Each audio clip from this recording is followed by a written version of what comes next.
From an Ayurvedic point of view, if we analyze this end with the concept that this will give birth to the concept of Dhadugeda Ama.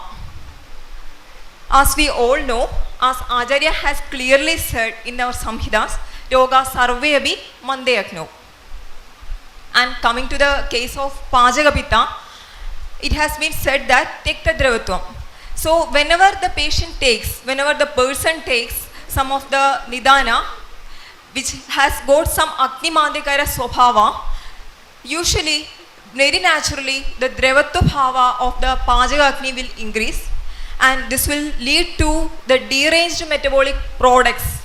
First deranged metabolic product, that is nothing other than our Ama.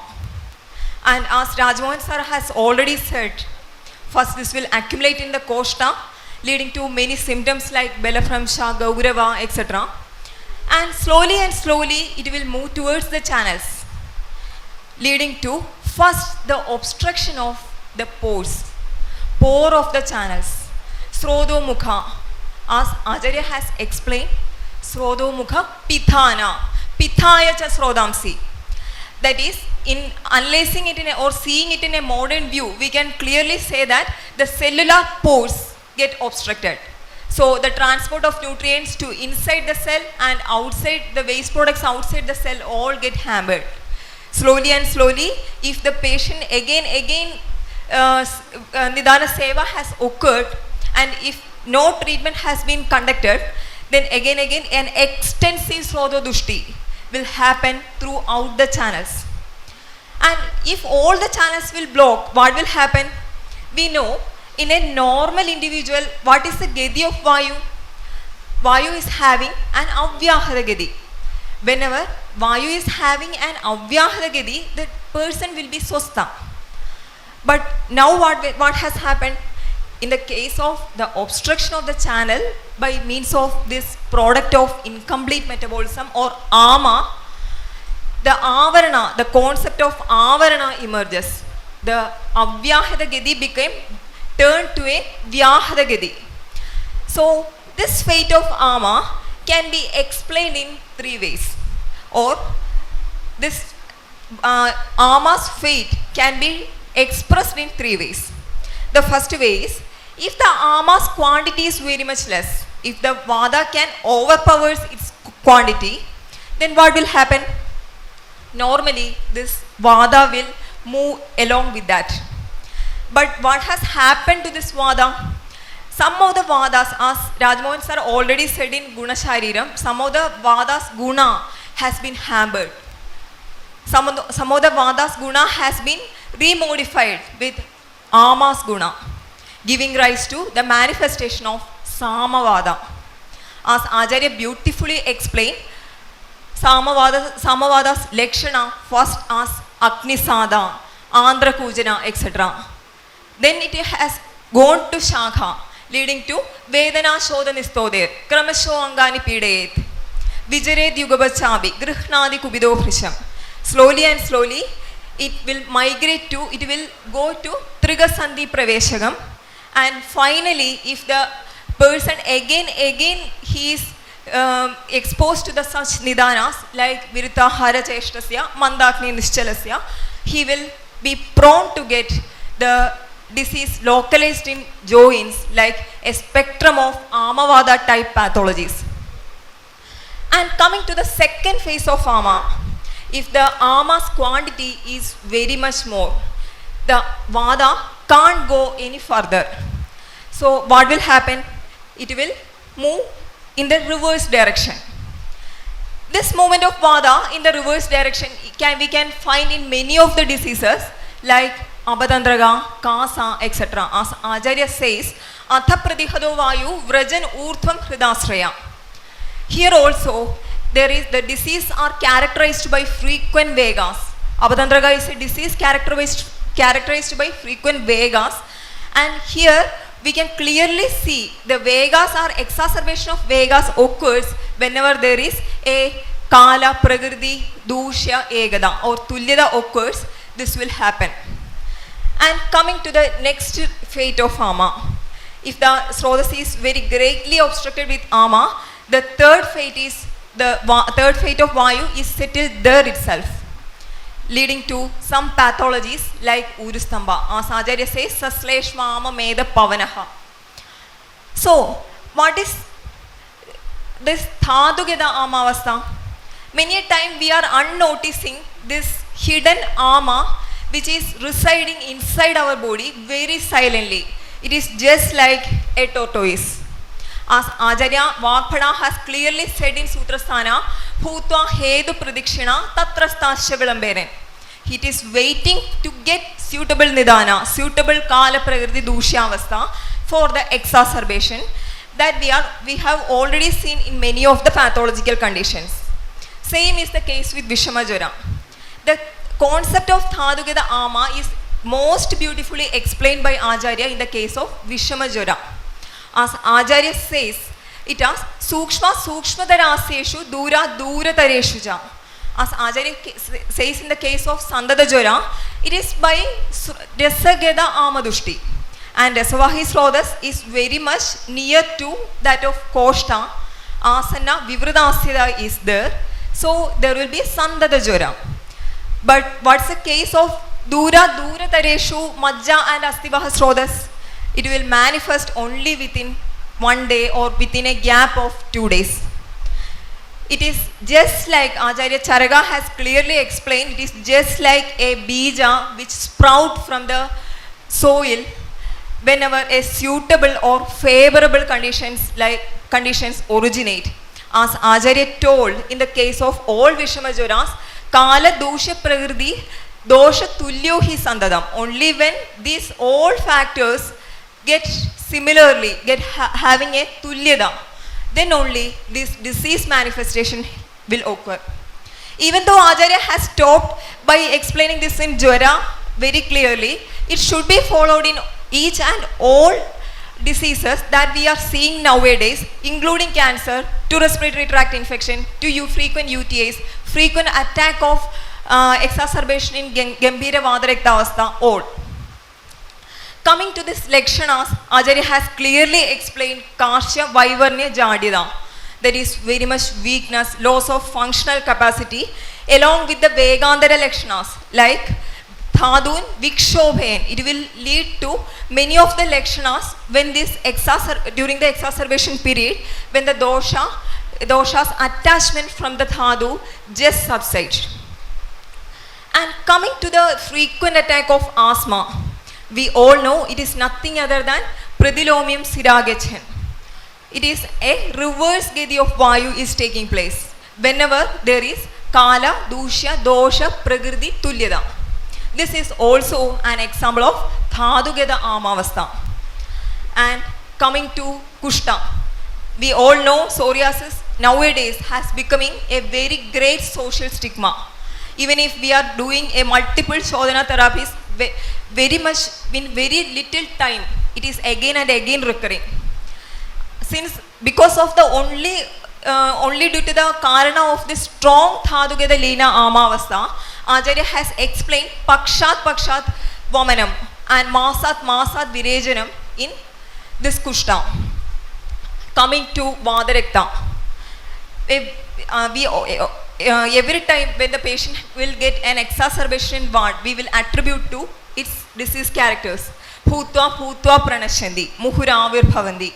It is only due to the Thadugeda Lina Avastha, and disease exacerbation occurs whenever there is a Kala Dosha Dusha Prakriti Tulyada. Coming to the mental diseases like epilepsy. Have you ever thought between the epileptic attack, in an insane patient, between the Vega Avastha, what is happening for that exacerbation? There is a hidden which we all never noticed, and hidden Amavastha. So what's the need of knowing this Thadugeda Lina Amavastha in the present day clinical practice? We all are familiar with our Musli Khadiradi Kashayam. Many a time for leukorrhea, the first medicine coming into our mind is nothing other than Musli Khadiradi.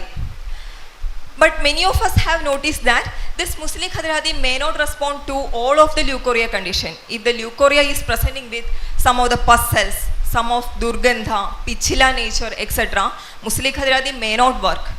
which means there is an Amavastha. And similarly, in the case of MND, motor neuron disease, the patient may be presenting with severe wasting, and first of all we will think of a Brahmana therapy.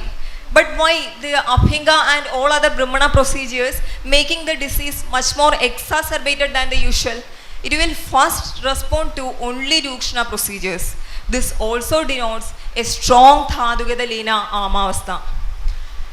So what is the key point behind this Thadugeda Lina Amavastha? As Rajmohan sir already explained, we can't do a direct Shodhana in them.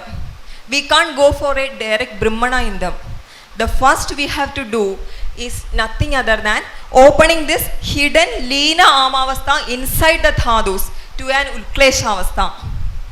How this is possible? As sir has already explained, it is not Deepana Pajana, it is Pajana Deepana first. And after that, making this vitiated dosha to come out of the Thadu by the liquefaction of these doshas, which is possible only by means of Abhindara Snehabana. And making this liquefied doshas to come to Koshta by our powerful Svedana procedures. After that, what we need, after this doshas, morbid doshas come to Koshta, we will eliminate this according to the suitable sthana. The clear Panchakarma Shodhana is needed.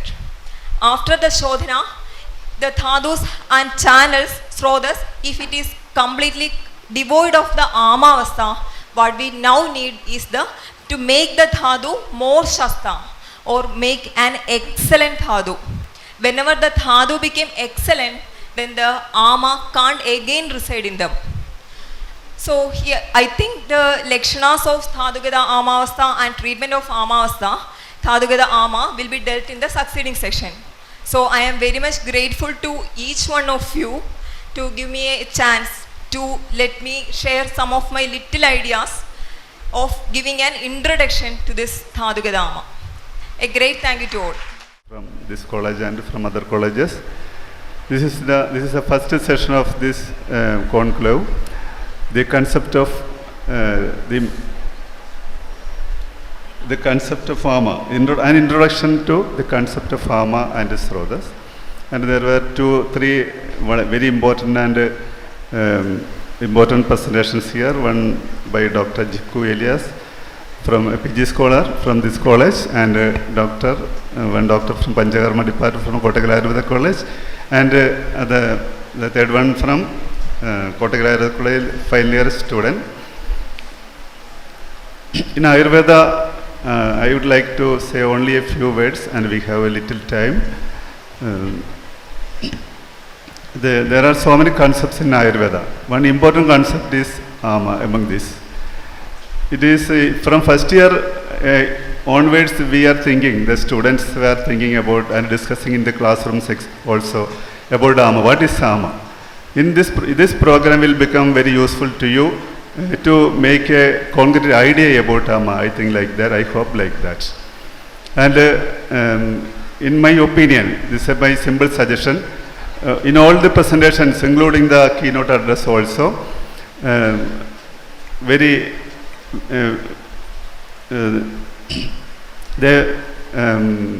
explained about the stages of Ama and the formation of Ama and the consequences of Ama. The effects, the disadvantages of the Ama is mostly the diseases, including the lifestyle diseases also.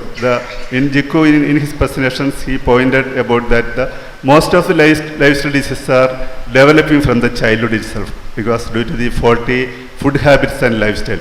We should change the lifestyle, that is the main thing, to avoid the lifestyle diseases. In all the diseases, we should understand about, in all the diseases there is a condition of Ama.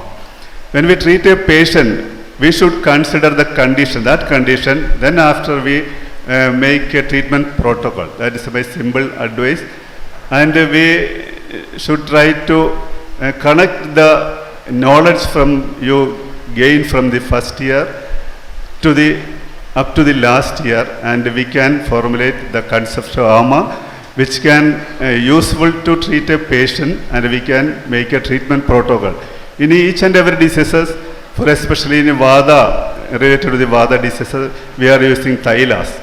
But in AMA condition, it is not useful. So in several conditions, we cannot use Thailas, Kotajukadi, Thenundara, or such type of, because after the condition was managed, then after we can use that type of treatment. The students, this is my simple suggestion, the students always think like that when we face a patient in your OP, try to understand the condition of AMA, then try to start a treatment protocol. That's all. And once again, the presentations by Jikku Elias, it was a good presentation. He pointed about the lifestyle, the formation of development of lifestyle diseases, and Dr. Parvati, Miss Parvati from Kottakkal Ayurveda College, she tried to,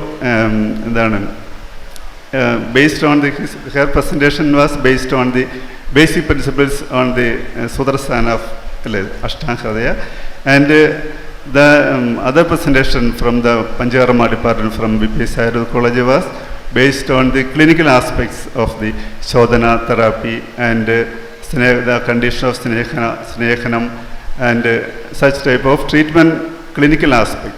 That presentation was also become very useful to each and everybody. And this is time for discussion, and there is only limited time. Everybody can ask questions, and Dr. Ram Mohan will give the proper answers to that each and every questions. Sir, I have one doubt about myself, Dr. Srijit G. I am from Kottayam. I am doing private practice there. And I have one doubt about the topic that madam you took.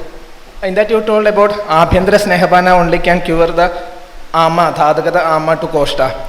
And if it, I have doubt, is it Abhyantara Snehabana every time, or is there the involvement of Bahya Snehabana is also needed? Or if it is Abhyantara Snehabana, and the time when we can use this Abhyantara Snehabana?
ക്യാൻസറിൽ വൃത്തിയാണല്ലോ ഉണ്ടാകുന്നത്. അപ്പോഴ് ഈ രസായനം അവിടെ നല്ല ഇതാണെന്ന് പറയുന്നു. രസായനവും ധാതു വൃത്തിയല്ലേ ഉണ്ടാക്കുന്നത്. അപ്പൊ എങ്ങനെയാണ്?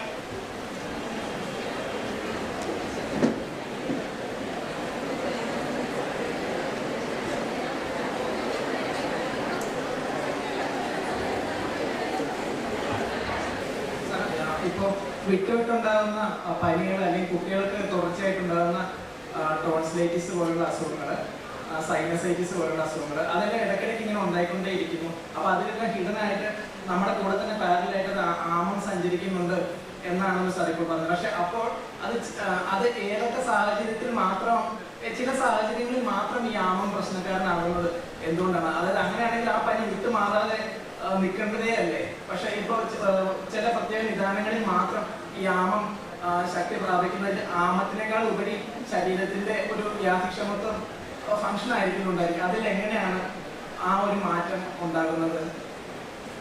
ചില പ്രത്യേക കാലഘട്ടങ്ങളിൽ മാത്രം ഈ അസുഖം ഉണ്ടാകുന്നത്. ആമത്തിനെയും ആവരണത്തിനെയും ലക്ഷണങ്ങൾ നമുക്ക് ഡിഫറൻഷിയേറ്റ് ചെയ്യാൻ പറ്റും.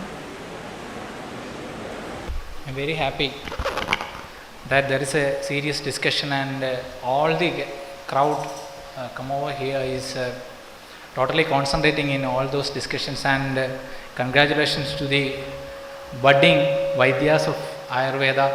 The one positive thing I have seen in their presentation, which I want to replicate, is that the profuse examples they have shown. That is one of the way to present things. When we are presenting some abstract ideas, and I congratulate them. Definitely I will adopt it in my future presentations. Some of the beautiful cartoons coming in between. It's a nice thing. All the three presenters, especially from our junior most student, please a big clap, because I know Jiku, he's a born presenter, and Devi, in the way she is presenting the thing, arrange the thing, she is a PG student, she is showing respect to her qualification. But to you, definitely you need an applause. Okay. Some of the beautiful points they have discussed, I will come into that later. But to the questions, hypoxia and acidity as a reason for cancer. Actually, the causes of cancer throughout the world is a matter of discussion through centuries, as you all aware. Till it is, we have certain ideas which is converging to certain points, like the aging theory of cancer. That is the most predominant theory now under discussion, because when the cell get aged, it failure to recognize itself, it failure to understand itself, it fails to understand its mechanisms, that will suddenly cause a mutation and going for cancer. But how hypoxia and acidity is the most important thing. See, we have learned in our learned in our basics that 4 factors determines everything. You remember that? 4 factors: Rutu, Kshetra, Ambu and Bijam. So the propagation or the growth of anything, these 4 factors are very important. The first thing is the Bijam. Okay, Bijam, it is contributed from the mother and the father, or it is contributed from our inheritance, or it is contributed from our Swabhavam, whatever it is. Next comes the Kshetram, where we are growing, the site of implantation. That is very important. We cannot grow a vaya or a kayoni or a bringaraja in a rocky place.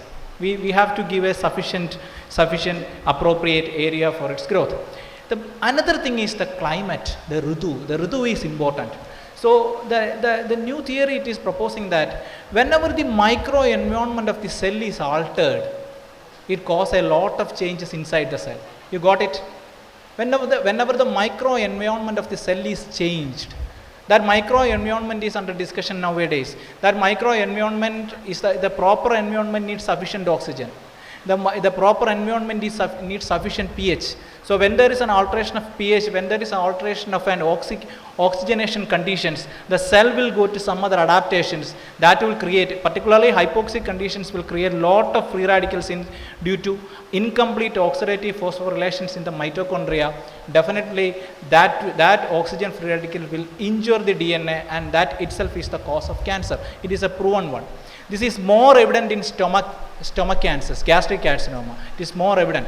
So whatever it is, the fundamental principles are there. If you want to keep a healthy lifestyle, we have to keep the micro environment. For a human being, the environment surrounding us is more important. That is the theme principle of Ayurveda, because human being is inseparably blended to its surroundings. Vada means the Vada inside our body is having an extension to the Vada inside our body is having an extension to the external. Whatever factors influencing, whether it's Shita, it's Rucha, outside our body is having equal importance as that itself can influence inside our body. Is that your answer? Are you okay? The question? Okay. Okay. The next comes is Dhatu Vritti, the Rasadhatu, and how the Rasadhatu, the Ama is propagating in the body. See, as far as our idea of disease, the concept of disease in Ayurveda considers our Sharira as a pond. It's a pond filled with water. Okay, you imagine a stone is thrown into that pond. It will cause a disruption in the entire system. Okay, so you have to consider not only the human being, you have to consider the life. The life is in constant interaction between the environment and the life. The system in Ayurveda never means the boundaries of that system. It always possesses a larger surrounding from its environment. So that is what is called the system. So any imbalance in the system, it could be outside or it could be inside, that will influence the system as a whole. Okay, so Ama or a disease, which we cannot say that it is confined to only a single place. That means there will be the impact of the disease or impact of the dosha dushti will be there throughout your body, and it will be present in the weakest point of your body. You got it? That is the usual way. There will be dosha dushti throughout your body, no doubt about it, and that will be present at a point of time in the weakest point of your body. I will give you a simple example. If you hit like this, you will get pain here. Why? Because see, when you hit like this, abhigadat prakupito vayu praj rektam pradushedi. Okay, so abhigadat vayu prakupedi, and that vayu will be circulating throughout your body. But at that point of time, the weakest point is the point of abhigada. That's why you are getting pain there. See, when you suffer a severe abhigada, you will get pain not only at the site of that abhigada, wherever you have weakest points, your entire body will be starting pain. Why? Because that is the concept of our Ayurveda.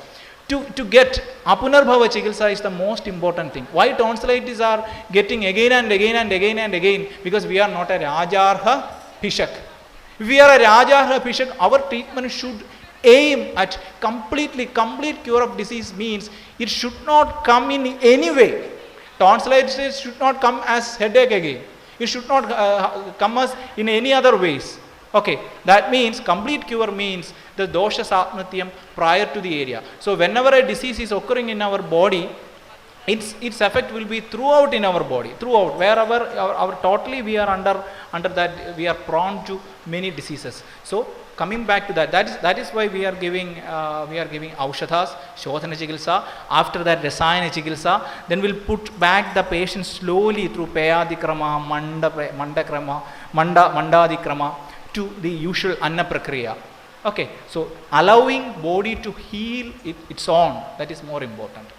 Okay, in this day-to-day life, everything is fast. The treatment is also fast. 2 weeks treatment or 3 weeks, with the patient suddenly start asking you how many duration I have to wait to occur. So you will be forced to tell that for 1 week it will be fine. Okay, allow sufficient time to heal it. Then there will be Apunarbhavatvam. Apunarbhavatvam is the most important factor in Ayurveda. Okay, is it clear?